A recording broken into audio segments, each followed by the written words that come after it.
Now, Shannon, I do want to ask you about this, but Skip, I have a feeling you might have a special visitor joining you right now for Undisputed. Is there anyone sitting with you today? I do, Jenny, because somebody broke out of Ernestine's office, burst right up the stairs into the exercise room / loft where I'm coming to you from, and leaped in my lap. It's my little daughter, Hazel, my Maltese, because she said she wants to give Shannon a piece of her mind about LeBron James. So here she is. She wants to be a TV star anyway. So I just wanted to give her thank you, Luke. Thank you very much. I need to get my nose clean anyway. So this this is Hazel for any of those out there who have not been introduced to her. Go ahead, Shannon. Well, Hazel, I do have an official Lakers 23 jersey coming your way in the very near future because I know you are a huge Laker fan.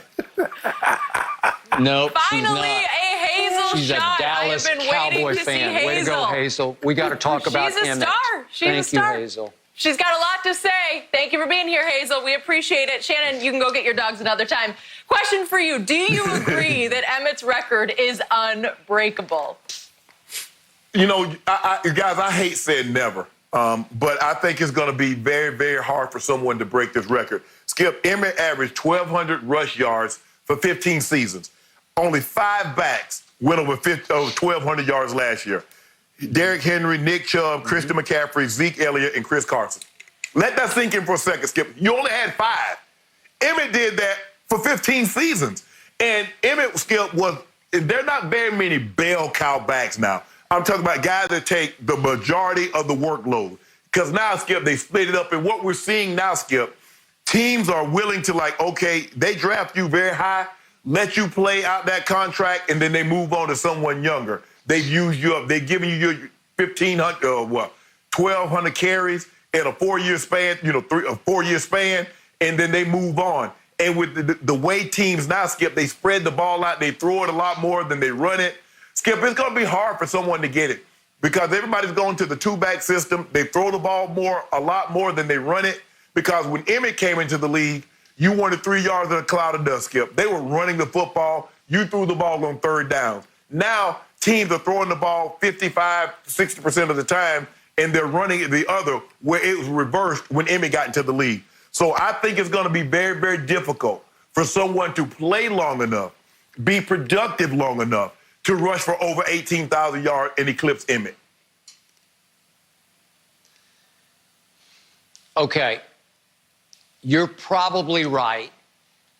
I've learned many years ago to be a never say never guy because I don't know, maybe there's some 12-year-old out there right now who's going to be so gifted that he'll be able to have the staying power and the durability to eclipse even Emmitt Smith's record. But it's doubtful. I give you that. So, Shannon, I was there for Emmett's first 7 years as a Dallas Cowboy. And I remind everybody, he ran 4.6 at the combine, a 4.640. Today, that would be, quote unquote, death, right? That would be grounds to fall to the 3rd round, whatever. Emmett fell in the first round all the way. Yeah, in his size. Especially at his size. Think about his size. 17. Yeah. He was about 5'9", maybe 205, maybe. And here's the other thing, Shannon, and Emmett will not like me saying this, but it was the God's truth. He was never in great shape. He was a little butterball. Forgive me, Emmett, but it's just the truth. He always had a little bit of a paunch, just a little paunch. And he wasn't a weight room warrior. He wasn't a workout warrior. He basically got in shape in camp, running the football in drills and in practice, played here and there in some preseason. And then he basically got in shape as he got going through the regular season games. And I must confess to you, Shannon, I was never the biggest fan of Emmett because it didn't look spectacular to me, what he was doing. To your mind's eye, you'd say, that doesn't look that great. until you saw the post-game box and you'd say, wait, he got 134 yards? I don't remember them. And I used to call him Emmy Smith, as in win an Emmy, because I can't tell you how many times he dragged himself back to the huddle, dragging his leg or his arm or his knockdown shoulder, quote unquote, and it looked like he couldn't go again. Histrionics, melodrama, and yet he always just kept going, and the more he limped, the better he ran. And I know they said that about the great Jim Brown. It looked like he'd drag himself back to the huddle, but Emmett was constantly Emmy setting up a defense to say he's hurt. In fact, the great story, remember that last regular season game when Emmett was at the Giants? Remember that game in what year? I'm losing track of what year it was. 93. I'm forgetting what year. 93. Yeah, it's like 92, 93, yeah. Yeah. Okay. And the great John Madden was so impressed that Emmett gutted it out with a shoulder injury. And remember, it was for all the marbles against the Giants. You know, it was for home field and everything. It was for the division. And Emmett gutted it out. And John Madden walked all the way down from the TV booth to the locker room to say, hey, congratulations, young man. That was as heroic a performance as I ever watched, said John Madden. I'm in the locker room, and players and a trainer are telling me he wasn't that hurt. In fact, the trainer said half the guys in here are playing with a shoulder like that.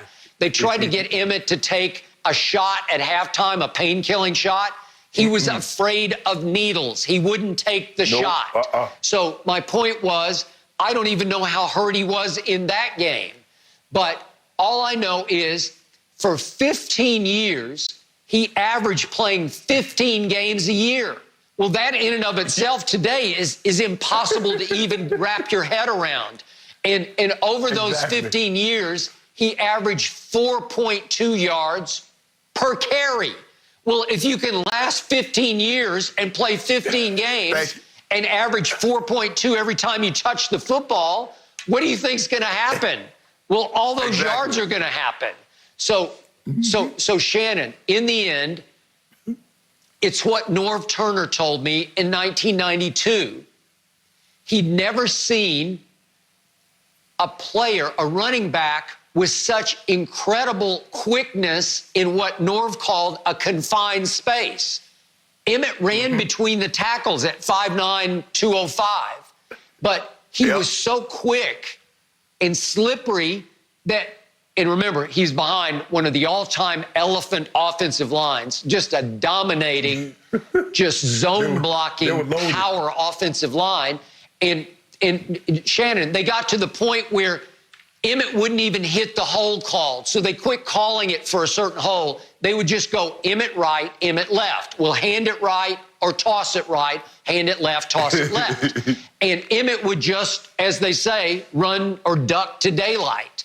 And he was so low slung that he could duck and dart behind the elephant offensive lineman, and all of a sudden, quickness in a confined space, nobody could get a clean shot on him. Nobody could get that one shot that could put him down or hurt him or even career-threatening. Nobody could do that because he was too quick.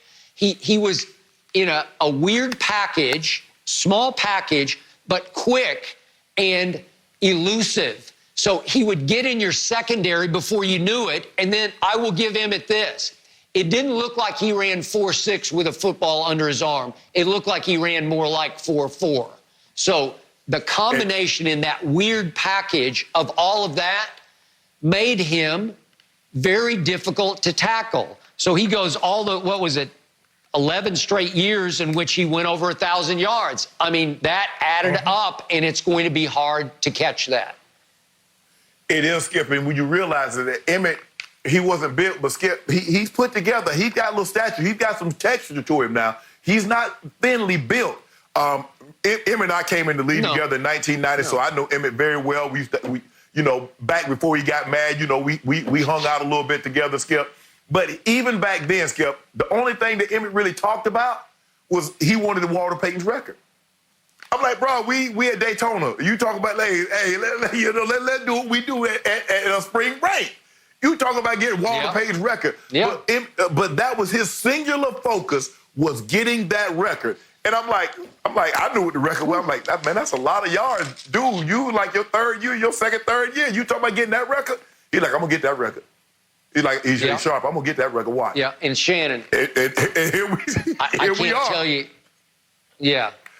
Well, I can't tell you how many times I sat up in the press box saying, Emmett, gut it out, like it'd be 3rd and 7, and he'd run a draw, and he'd burst to the sideline, and all he had to do is lower his head and go through the DB to get the first down.